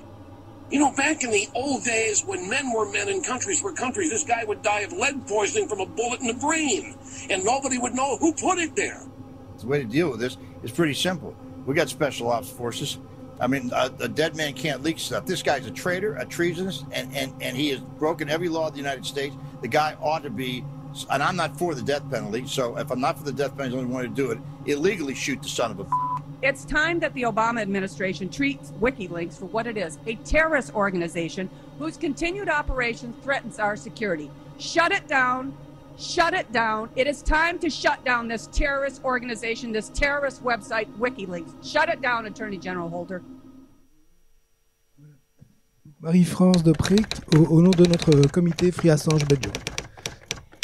Oui, donc moi je vais prendre la parole. Bon, après cette vidéo, c'est évidemment, ça nous montre le travail qu'il y a à faire, l'ennemi qu'on a en face de nous. Mais moi je voudrais revenir surtout sur la raison pour laquelle nous avons voulu faire cette conférence de presse. En voyant en entendant ce qui a été dit et en voyant les personnes qui sont venues y assister, je pense que nous avons eu raison de le faire, même si dans un premier temps, notre rêve, ça aurait été d'avoir Nils Melzer qui venait présenter son livre. Mais à partir d'avril, nous savions que ce ne serait plus possible, même si nous savions que le livre serait traduit en français. C'est très important d'avoir un livre traduit en français de ce poids, parce qu'il y a beaucoup de livres en anglais et nous sommes un peu dépourvus, nous. Il y a beaucoup de vidéos en anglais, beaucoup de textes anglais qui paraissent. Et Nils Melzer, ça nous paraissait vraiment la personne sur qui nous appuyer parce qu'il est aussi francophone. Et notamment, vous avez vu ces vidéos, c'est une longue vidéo qui a été faite par un activiste suisse, Fredly, et qui a été publié ici par Investigation, et ça peut être vu sur YouTube en entier. C'est quelqu'un... Oui, ça dure près de 2 heures, mais on peut regarder par morceau. Donc ça nous paraissait... C'est toujours quelqu'un qui nous paraît vraiment un poids très important dans la défense de Julian Assange. Alors, un livre comme celui-là, pour des militants comme nous, qui allons dans la rue et qui allons rencontrer des gens qui ne sont pas sélectionnés. Nous avons des gens qui passent et on voit s'ils ont entendu parler d'Assange, s'ils ont entendu parler de Wikileaks, s'ils ont envie de discuter, s'ils ont envie d'approfondir un peu le sujet. Ces gens, ils sont en attente d'avoir des éléments concrets, qu'on leur explique les choses, bien sûr, dans l'ensemble, mais qu'on leur donne des éléments concrets. Et avec ce livre-là, on a une foule d'éléments concrets pour pouvoir discuter avec les gens que l'on rencontre dans la rue et dans les différents débats, dans les questions-réponses après les projections de films, etc. Donc pour nous, c'est déjà extrêmement important. La deuxième raison aussi pour laquelle je pense que Nils Melzer est une personne très, je veux dire, touchante, même c'est quelqu'un d'extrêmement intelligent et qui a un rôle extrêmement important, un grand intellectuel, mais pour moi, il est aussi touchant parce qu'il raconte lui-même, et il ne l'a jamais caché, qu'il s'est laissé impressionner par l'image négative que l'on a voulu construire d'Assange pour pouvoir l'abattre. Parce que au départ, en 2010, il voulait l'abattre directement, on voulait aller à fond, mais dans l'administration d'Obama à l'époque, on a freiné et on a dit oui, mais attaquer Assange, c'est un journaliste, ça veut dire que vous allez vous retrouver à devoir attaquer d'autres journalistes qui ont publié les mêmes choses. Des grands journalistes des États-Unis, notamment dans le New York Times, etc. Et donc, ils ont freiné. Et en apparence, ils ont lâché l'affaire. Ce n'était qu'en apparence. Et il y a eu des attaques, je veux dire même des attaques sournoises, des attaques très précises, bloquer les cartes de crédit de Wikileaks, etc. Et des attaques plus sournoises, comme l'affaire suédoise, par exemple. Et des attaques dans les journaux aussi. Il est devenu un personnage infréquentable. On a noirci son image aussi parce qu'on se disait, de cette façon-là, le public ne va plus le soutenir et alors on pourra faire ce qu'on veut avec lui. Et beaucoup de gens ont été influencés par ça, parce que beaucoup de gens n'ont finalement connu Assange à un certain moment qu'à travers cette image-là. Et donc, il fallait détruire cette image. Nous avons à détruire cette image. Mais quand on voit que quelqu'un comme Nils Melzer s'est laissé influencer aussi, on voit que c'est quelque chose qui a été très profondément ancré dans la tête des gens. Donc Nils Melzer, la première fois qu'on lui a demandé, que les avocats d'Assange lui ont demandé, quand il était devenu rapporteur spécial sur la torture, lui ont demandé de s'intéresser à Assange. Il a eu un frein, il s'est dit, bon, c'est quelqu'un qui vit dans une ambassade, il n'est pas si mal traité que ça, et puis il y a tellement d'autres gens dont je dois m'occuper en tant que rapporteur spécial sur la torture. Puis ça n'a pas l'air d'être quelqu'un de très sympathique, donc il a laissé tomber et il a repris contact. Enfin, les avocats l'ont ressollicité après l'arrestation en avril 2019, et en mai 2019, il est allé le voir à Belmarsh, et à partir de ce moment-là, il a compris ce qui se passait. Il a compris en tout cas qu'il fallait creuser, qu'il fallait comprendre ce qui se passait. Et à partir de ce moment-là, il n'a plus lâché l'affaire et il a investigué sur l'espionnage à l'ambassade d'Équateur, il a investigué sur les allégations suédoises et surtout ce qui pouvait avoir amené à faire cette image négative d'Assange et ce qui est cette persécution politique dont il parle à travers tout son livre. Donc pour nous, quand on est avec d'autres personnes dans la rue et qu'on discute, toutes ces choses-là sont extrêmement importantes. Et c'est pour ça que, d'abord, avoir un livre en français, pouvoir dire aux gens, voilà, vous pouvez lire ça, vous allez avoir beaucoup d'informations et vous allez comprendre beaucoup de choses. Et puis nous-mêmes, avoir beaucoup d'informations pour discuter avec les gens que l'on rencontre. Alors évidemment, maintenant, Nils Melzer n'est plus le rapporteur spécial de l'ONU et il ne peut plus faire il ne veut plus s'exprimer en public, sauf à de rares exceptions, mais il nous a donné ce livre. Moi, je dis, ce livre-là, c'est un cadeau. Et d'ailleurs, quand il dit, moi, j'ai ce sentiment-là qu'il a été méprisé par les États qui lui avaient donné mandat d'investiguer sur la torture. On ne lui a pas répondu. Il a envoyé rapport sur rapport et on ne lui a jamais répondu. Et il a écrit ce livre en se disant, bon, avec ce livre, je vais m'adresser pas aux États, pas aux dirigeants, je vais m'adresser aux hommes et aux femmes qui peuvent m'écouter et qui peuvent intervenir et qui peuvent propager ce que j'ai à dire. Et donc, je crois que c'est un cadeau qu'il nous fait, mais en même temps, c'est une obligation que nous avons avec ce cadeau de vraiment lutter pour la libération de Julian Assange, parce que malheureusement, ce que je crains, c'est aussi comme Anthony Bélanger l'a dit, c'est que cette persécution ne dure jusqu'à ce qu'il en meure, quoi. Et je voulais encore dire quelque chose qui m'échappe, donc je vais m'arrêter là. Simplement, donc, je pense que c'est vraiment important que nous lisions ce livre et avec ce livre-là, que nous continuions à nous battre parce que ce qu'on veut, ah oui, j'ai retrouvé, ce qu'on veut, c'est la libération de Julian Assange. Et s'il y a tant de gens qui s'intéressent finalement et qui nous écoutent quand on parle avec eux dans la rue, c'est pas seulement parce qu'ils ont pitié, je vais dire, ou ils sont touchés. Je pense qu'énormément de gens sont touchés par la situation dans laquelle se trouve Assange et quand on leur décrit les conditions d'incarcération. Mais il y a aussi le fait qu'ils comprennent que cette affaire-là, c'est pas, je pense qu'il y a une photo qui le dit, c'est pas seulement d'Assange qu'il est question, c'est de nous tous. Parce que si on veut le faire taire, c'est aussi parce que on ne veut plus ce type d'information. On ne veut plus que nous, le public, nous soyons informés de cette façon-là, c'est-à-dire qu'on nous donne des informations que nous avons à interpréter, à comprendre, et à nous-mêmes nous pousser à investiguer sur certaines questions. Ce qu'on veut, c'est nous donner une information prédigérée et qui va nous formater le cerveau. Et ça, nous n'en voulons pas. Et la majorité des gens avec lesquels nous parlons, ils n'en veulent pas non plus. Ce que nous voulons, c'est préserver notre droit à l'information. Et donc, c'est pour ça que nous voulons nous battre pour la libération d'Assange, pour qu'il puisse retrouver sa famille, pour qu'il puisse retrouver une vie normale et aussi défendre notre droit à l'information. Voilà. Merci. Alors la parole va être à vous dans 1 minute. On va encore donner la parole 30 secondes à Nils Melzer. How far have we sunk if we prosecute people that expose war crimes for exposing war crimes? How far have we sunk when we no longer prosecute our own war criminals because we identify more with them than we identify with the people that actually expose these crimes? What does that tell about us and about our governments? How far have we sunk when telling the truth becomes a crime? Voilà, la parole est à vous pour poser des questions. Profitez de la présence des personnes ici pour poser des questions. Oui, monsieur. Okay. Je m'appelle Frank Schwalberroth, je suis un des fondateurs des Verts allemands, le premier député au Parlement européen.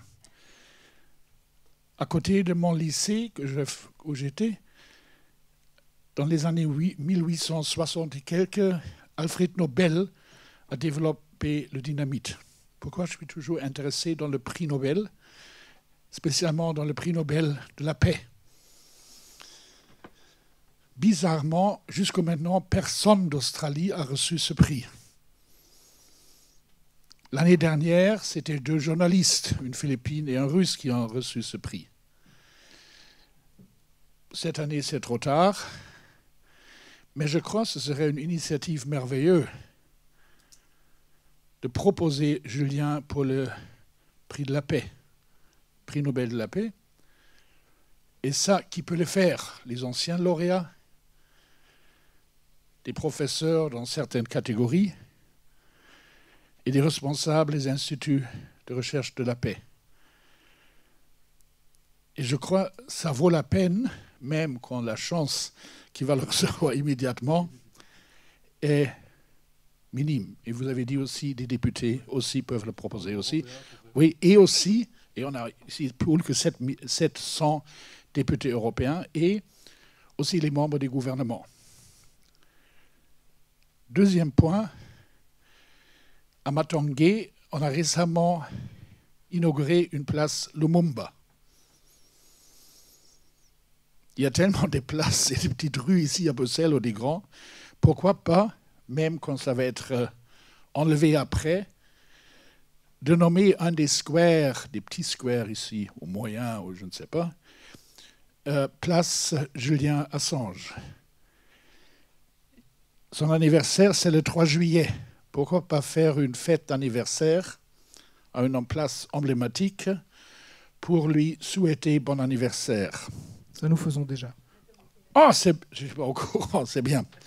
Et d'utiliser les journées clés de sa vie et de ses activités pour faire quelque chose de spécial. Tout le monde, vous avez mentionné les hélicoptères à Bagdad. C'était le 12 juillet. Chaque 12 juillet, faire quelque chose pas loin de l'ambassade d'Irak ou pas loin de l'ambassade américaine. Au 11 avril, il a été mis en prison en Grande-Bretagne, de venir à Forêt en prison, au Berkendal, et faire quelque chose là-bas. Et je crois qu'il y a tellement de possibilités avec un peu de fantaisie, et je suis sûr, ici il y a maintenant une quarantaine de gens, et je crois qu'il y a des centaines et peut-être des milliers ici à Bruxelles qui ont un intérêt de s'impliquer dans ces activités pour informer plus de monde de lui, qu'est-ce qu'il a fait, et de son rôle pour la paix. Car quand ce serait un prix pour lui, ça montre que les défenseurs pour les valeurs qu'il a défendues contribuent à la paix. Le dernier petit point, pourquoi pas créer un prix Julian Assange? Chaque année, un lanceur d'alerte dans son nom. Merci. Oui, rapidement, pour le prix Nobel, il était en lice il y a 2 ans. Et cette année? Ah, cette année, j'en sais rien. Mais en tout cas, il y a 2 ans, il y était. Et voilà, moi je n'ai pas le pouvoir, évidemment, je ne suis ni député, ni rien. Sur la place à Bruxelles, juste pour que vous ayez cette information-là, en tant que Fédération internationale, il y a 1 an ou 2, je ne sais plus, Marc, on a rencontré et on a demandé que Bruxelles lui décerne une citoyenneté d'honneur. Pas de réponse, ou des réponses un peu évasives. J'ai fait la même chose à Paris, avec la maire de Paris, idem. On a demandé à la France de lui accorder l'asile. Pas de réponse. L'Italie, pas de réponse. Voilà, donc on peut, mais pour avoir une place, Julian Assange, il faut trouver la bonne commune. En tout cas, ce ne sera pas celle de Bruxelles. Il y a on peut le faire informellement, et le soir, la police vient et va enlever le signe. Ça avait été fait sur la place de la Monnaie quand on avait fait. C'est ça. Hein. La commune de Stein, dans la région parisienne, a fait de Julian Assange citoyen d'honneur récemment. Voilà. Monsieur, vous vouliez la parole?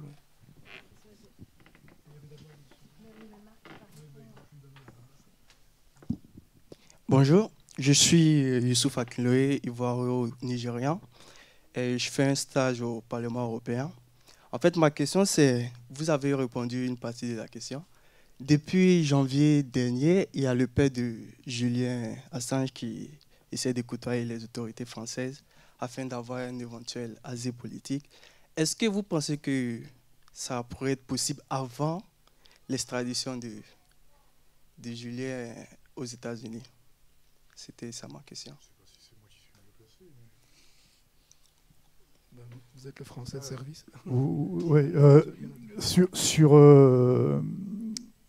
sur l'extradition en tant que telle, bon, c'est pas à l'ordre du jour. En tout cas, même s'il y a une décision qui est prise, juridiquement, comme vous l'avez compris, on ne sait pas pour demain.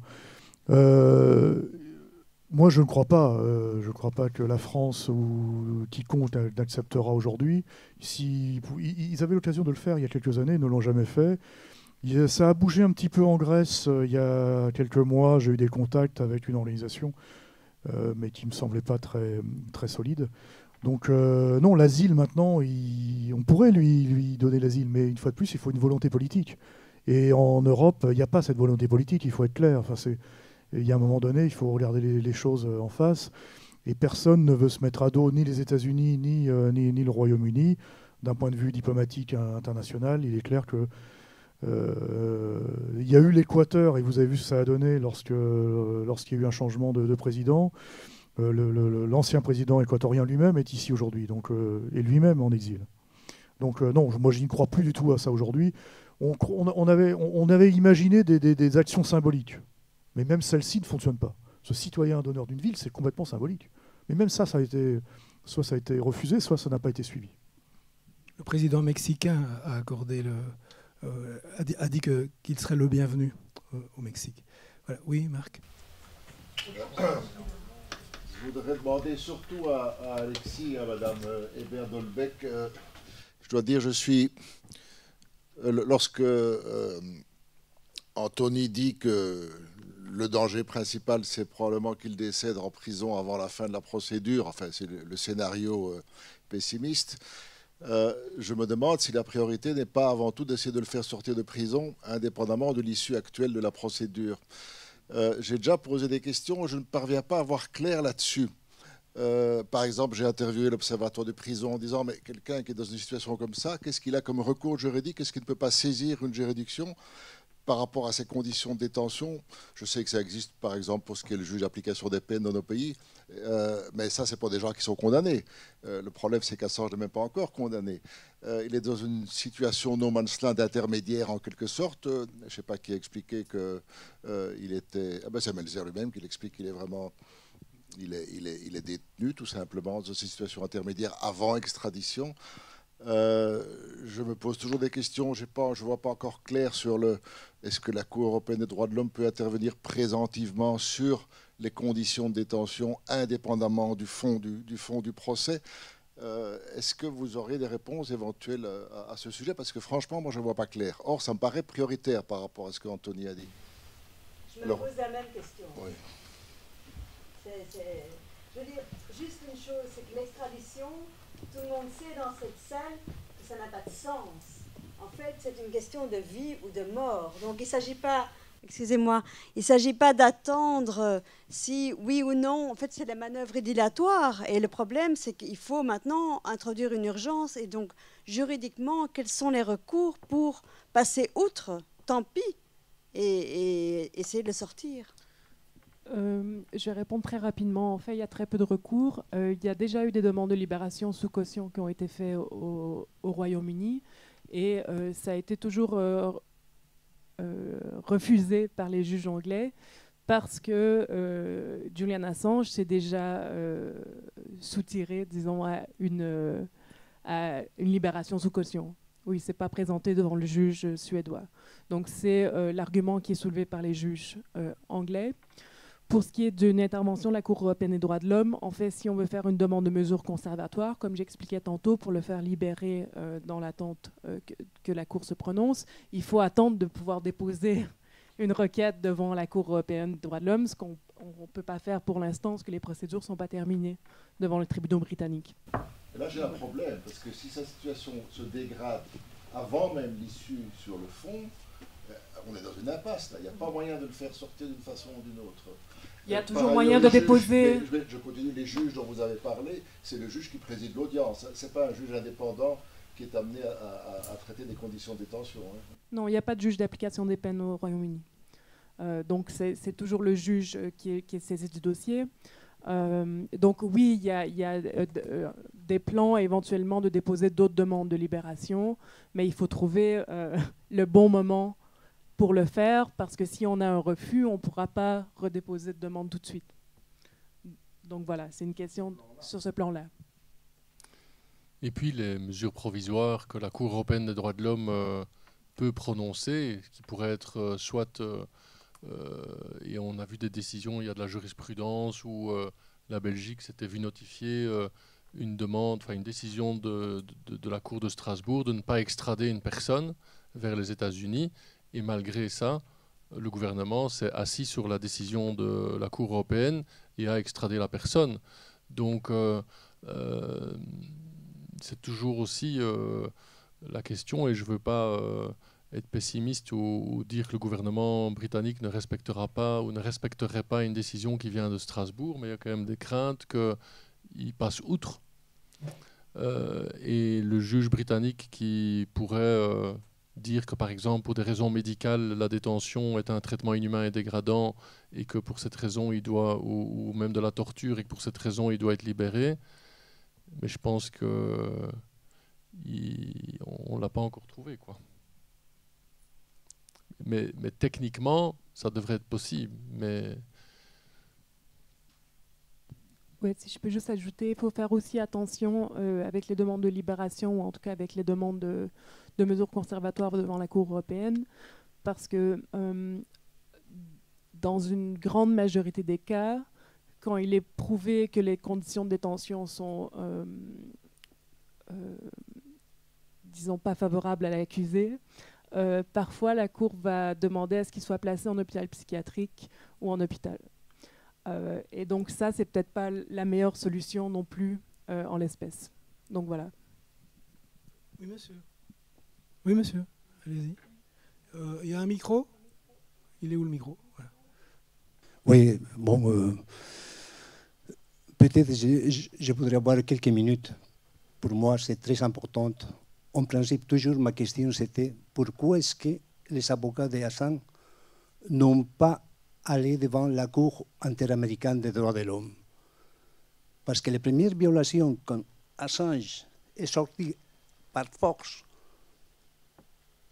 donc ça intervenait la Cour interaméricaine des droits de l'homme. Et il y a une sentence qui vient de tomber il y a 4 ans. C'est la première dans ce sens-là dans le système interaméricain et qui sert aussi de jurisprudence pour la Cour européenne des droits de l'homme. C'est le cas Familia Pacheco Tineo versus Bolivia. Donc, c'est clair et net, il dit que jamais une personne doit être libérée justement au gouvernement qui veut l'attraper. C'est clair et net. Alors, je me suis dit, pourquoi est-ce que les avocats n'ont pas fait ces recours devant la Cour interaméricaine? Et ça aurait aussi favorisé, prolongé un peu la décision de l'extradition d'Assange. Parce que comme il y a une demande au niveau international devant un cours des droits de l'homme, alors on ne pouvait pas l'extrader. Ah, oui, vous permettez. Aussi, il y a la jurisprudence des cas très précis ici à la Cour européenne des droits de l'homme. Je ne sais pas si vous avez entendu Swearing vers Royaume-Uni. C'est presque un cas identique. Et qu'est-ce que les avocats à l'époque, les criminels, parce qu'il y avait un crime qui s'était commis aux États-Unis. Un citoyen allemand qui était parti du crime il s'était échappé au Royaume-Uni. Il était allemand. Alors, les États-Unis, ils ont demandé l'extradition basée sur un accord entre les deux pays. Lui, il était en train d'être extradé. Alors, les avocats de Söring ont dit, attention, il ne peut pas être extradé parce qu'il va être condamné à mort. Et le fait de passer pour les couloirs de la mort, ça entraîne traite inhumaine et dégradante, plus la torture. Alors, c'est la première fois que la Commission, à l'époque de la Cour européenne des droits de l'homme, acceptait. Il a dit, Royaume-Uni, attendez, nous allons nous prononcer. Donc, il y a une jurisprudence que c'est presque, qui n'a pas été, je crois, étudiée. Aussi, il faut penser aussi que les 10 années, à peu près, la jurisprudence de la Cour européenne s'était prononcée à peu près sur 40 ou 60 cas sur la liberté d'expression. Donc, ils sont, petit à petit, ils sont faits, comment on dit, tissus sur les droits. Et je crois que ça aussi, il faut explorer, parce que ce sont des sentences sur les droits d'expression très, très importantes. Alors, c'était justement ça. Alors, pour l'importance, comme vous disiez, par exemple, dans le cas de l'autre personne qui était en Russie, Snowden, oui. Snowden, oui. Edward Snowden. Oui. Il était en Russie. Et le président de mon pays, Evo Morales, il est allé en Russie. Alors, quand il est retourné en Bolivie, on ne l'a pas laissé passer l'avion. La France n'a pas autorisé, l'Italie n'a pas autorisé, ni l'Espagne. Alors, l'avion, il manquait de combustible, il ne pouvait pas passer. Alors, ce qu'il a fait, il a dû obliger à être atterri sur le sol autrichien. Alors, le président de l'Autriche, il voulait vérifier si M. Söder, oui, il était dans l'avion. Alors, seulement c'était pour dire si on peut étudier cette possibilité. Et je crois qu'on n'a pas vraiment vu cette possibilité, surtout sur la Cour interaméricaine des droits de l'homme. Merci, monsieur. Je répondrai moi brièvement, vu que je suis à la fois aussi avocat, mais que je ne fais pas partie du comité de défense des avocats de Julian Assange. Je pense qu'il y a une chose dont on est tous d'accord ici dans cette salle, c'est que Julian Assange bénéficie des meilleurs avocats dans cette matière au monde. Ce collectif d'avocats, c'est hyper impressionnant le travail qu'ils font, qu'ils ont déjà fait et qu'ils continuent à faire. Et donc toutes les pistes, je pense, sont minutieusement examinées en pesant le pour, le contre. Et vous l'avez rappelé, parfois il faut faire très attention avant d'introduire telle ou telle action en justice parce qu'on peut la perdre. Et si on la perd, on ne fait pas 2 pas en arrière, mais on fait 20 pas en arrière. Et donc, je pense que là, on peut être rassuré. Alors, évidemment qu'il y a de la jurisprudence qui est favorable pour qu'il ne soit pas extradé, pour qu'il soit libéré en attendant. La jurisprudence que vous mentionnez, Söring, d'abord, ce n'est pas du tout un cas similaire au départ. Et puis, elle date de 89, c'était il y a 33 ans. La situation, les juges, ce ne sont plus les mêmes juges. Et je le dis d'autant plus librement que je n'interviens pas dans l'affaire Assange, c'est qu'on voit dans d'autres affaires qu'on traite que la Cour européenne des droits de l'homme n'est plus la Cour européenne des droits de l'homme telle qu'on l'a connue quand la vice-présidente était une Belge, Françoise Tulkens par exemple, et que les décisions de la Cour, avec la composition de la Cour, avec les gouvernements qui envoient des juges à la Cour, je suis désolé, mais la Pologne, le gouvernement polonais, le gouvernement turc, le gouvernement hongrois envoient un juge à la Cour européenne des droits de l'homme. C'est aussi la composition de la Cour qui a changé au fil des années. On s'éloigne un peu du sujet, mais je trouve qu'il faut quand même faire attention dans ce que vous dites. Vous avez dit des choses qui étaient très justes, mais il faut faire aussi la part des choses et tenir compte de cette évolution-là aussi, où des juges aujourd'hui sont peut-être moins courageux que des juges à l'époque. Mais ce que je vous dis, c'est simplement parce que j'ai suivi comme avocat Monsieur, faites devant très la court, Cour s'il vous plaît, parce qu'il y a d'autres interaméricaine. personnes qui attendent. Donc, je vous laisse dire une phrase, mais court. Oui, seulement savoir pourquoi est-ce qu'on n'a pas utilisé le système interaméricain qui était à la main. Parce qu'il faut épuiser. Mais c'est surtout qu'il fallait épuiser les recours internes devant les tribunaux équatoriens. Ça, c'était pas. C'était difficile vu l'état du système judiciaire équatorien à l'époque. Mais donc, juste question à l'éditeur. Le bouquin publié en suédois, en allemand, en anglais, quelle a été la couverture presse de ce bouquin dans ces 3 pays? Assez bonne. Après, là, il vient de sortir il n'y a pas si longtemps que ça en anglais. Je crois que c'était avril ou mai chez Pluto. Donc, et alors pour la Suède, je ne sais pas. Je ne peux pas vous dire. Voilà. Mais en Allemagne, en tous les cas, c'était plutôt correct. Voilà. En France, il est sorti il y a une semaine. En France, il est sorti il y a une semaine. On en parlait un peu tout à l'heure. Il y a eu Le Monde Diplo. Il y a eu Sud Radio, Berkoff, qu'on a parlé dans son émission pendant 1 heure. Voilà. Il y a peut-être encore 2-3 médias qui vont encore en parler. Si, il y a Marianne aussi. J'oubliais Marianne, qui a même fait une partie de sa une dessus. Donc, qui avait fait un dossier, c'était début septembre, qui a même fait un dossier de 8 pages à l'intérieur, quand même consacré à l'ouvrage et à l'affaire. Voilà, mais on va dire que on aura peut-être encore un peu de presse, mais comme je te disais tout à l'heure, on ne va pas faire la une du Monde ou de Libé, quoi, ça c'est sûr. Voilà, Madame Hébert-Delbecq doit nous quitter. Merci d'être venue. Je vous rappelle qu'elle avait remplacé Monsieur Marchand à brûle pour point. Il nous reste un bon quart d'heure pour les questions, je vous signale. Oui, Monsieur De Soif vient partir. Okay. Est-ce qu'il y a une question spécifique pour Monsieur De Soif? Oui, Monsieur. Le micro, peut-être. Je vais peut-être être maladroit, mais tout ça me rappelle l'histoire, avec la petite histoire avec l'agent de police qui est intervenu sur le VSP. Et je me dis, j'ai l'impression qu'il y a une masse d'événements comme ça, où chaque fois c'est le porteur de l'information qui se fait attaquer, et la personne qui a commis l'acte, qui représente l'État, n'est jamais attaquée. Il y a aussi un problème là. Oui.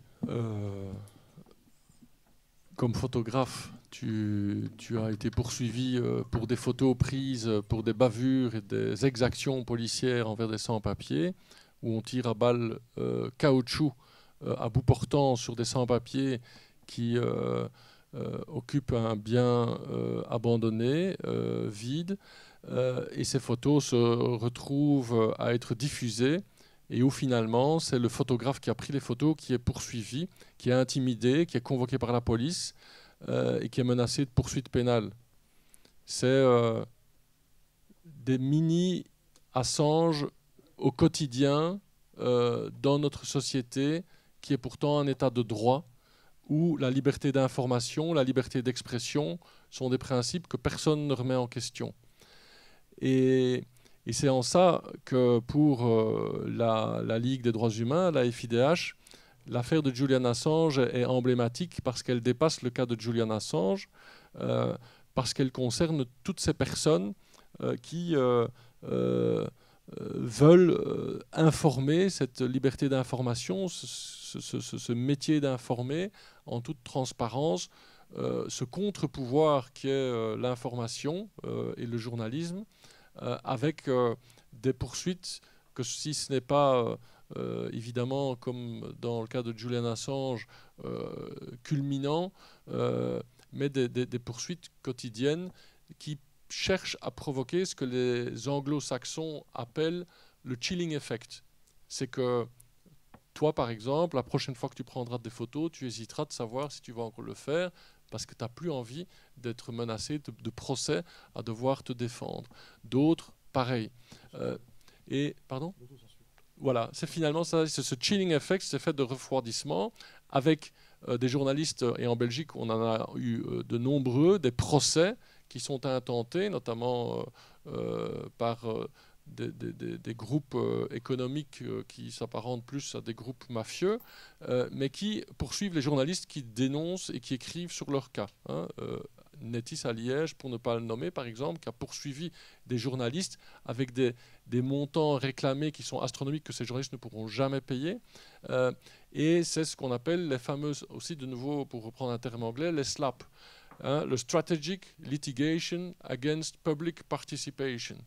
C'est des procédures qui n'ont ni queue ni tête, qui sont des procédures bâillons, et qui ont pour simple but de provoquer ce chilling effect, cette autocensure, de faire peur, et qu'on n'ose plus écrire sur l'affaire, parce qu'on n'a pas envie de voir sa maison saisie, de voir sa vie de famille ruinée, et de voir prendre tout ce temps de se défendre. Et ça, c'est le quotidien. Et puis alors, il y a cette affaire emblématique qui est l'affaire Julian Assange. Sur ce, je suis désolé, mais j'en parle. Merci. Oui, vas-y. Le micro, il est où ? Le problème de la presse. Écoutez, vous m'entendez pas ? Je ne sais pas parler avec ça. C'est pour l'enregistrement. Ah oui, voilà. C'est quand même principalement le problème de la presse qui est au centre de toute cette affaire qui est évidemment scandaleuse et tout. Mais où en est la presse ? Comment vit la presse chez nous maintenant ? Parce que, chez nous, dans la situation actuelle et dans le monde actuel, la presse, ça devrait être un contre-pouvoir. Ça ne l'est plus. Ça ne l'est plus du tout. Et c'est bien la preuve que l'affaire Assange existe, c'est que, en fait, la presse pourrait être dangereuse. Elle devrait nous aider à comprendre les choses et à ne pas accepter tous les mensonges qu'on nous sert depuis des années.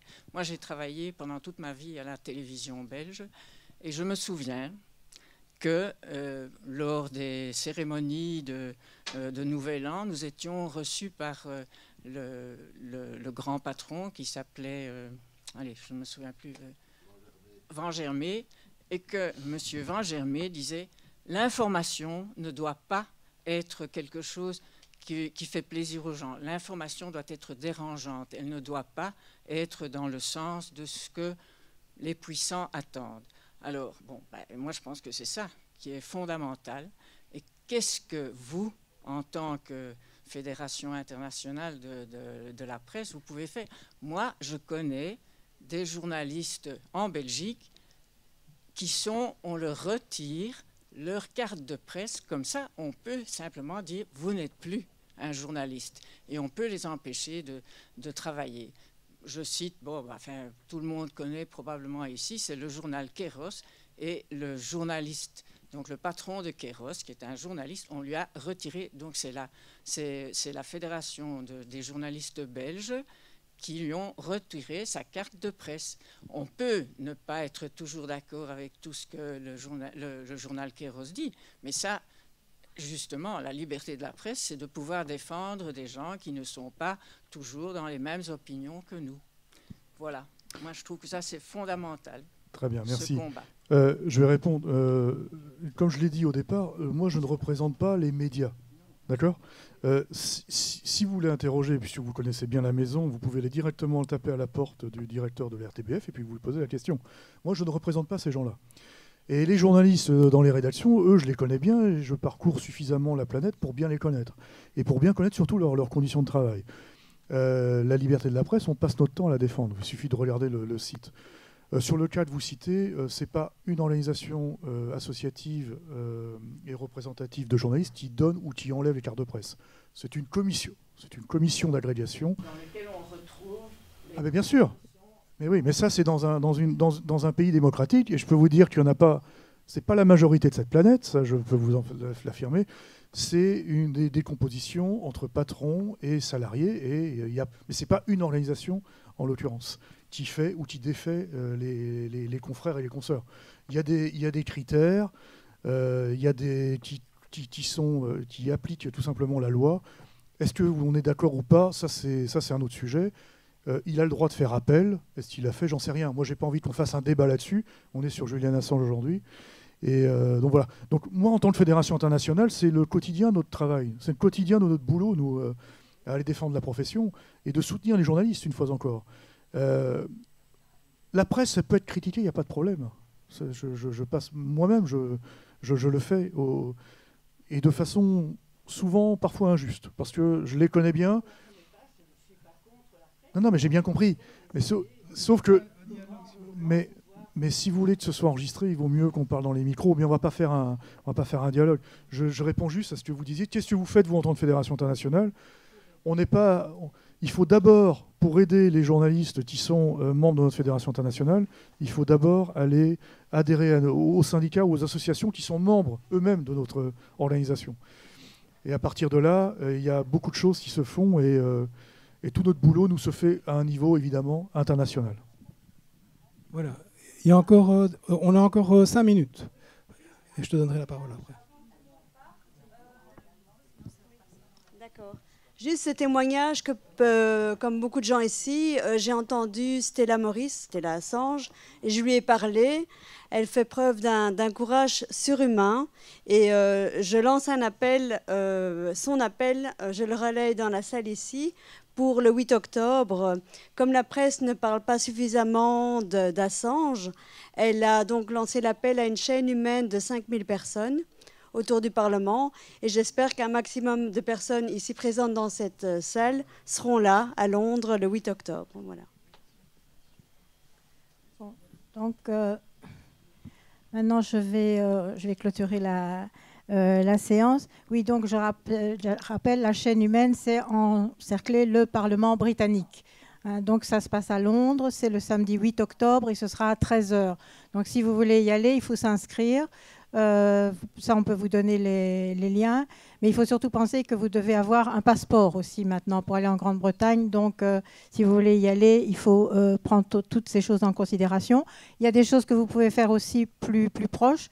Dimanche soir, on va projeter Hacking Justice au Nova. À 20h. Donc, il y aura une intervention de Marc Molitor qui est ici et de Edgar Stock de la Ligue des droits humains, et je serai là aussi. Et puis, il y a, nous, le comité, nous faisons des rassemblements tous les lundis, le premier lundi du mois devant l'ambassade britannique et tous les autres lundis sur la place de la Monnaie pour informer les passants. Alors, je voudrais revenir aussi sur... juste une chose, on a parlé tantôt de donner, monsieur avait des initiatives de donner le nom de Julian Assange à des places et à des rues. Je voudrais dire qu'à Louvain, on n'y a pas pensé, mais à Louvain, ils ont essayé de faire donner le nom de Julian Assange à des rues. Officiellement, ça a été refusé, et donc ils l'ont fait de leur propre initiative. Ils ont fait des panneaux, ils sont allés les placer dans les rues. C'est vrai qu'elles ne sont pas restées longtemps, mais ce sont des choses qui ont été faites. Et je voulais aussi parler du canton de Genève qui a proposé l'asile humanitaire pour Julian Assange quand il serait libéré. Nous, on avait aussi introduit une demande, pas d'asile politique, mais de soutien juridique de la Belgique pour la libération de Julian Assange.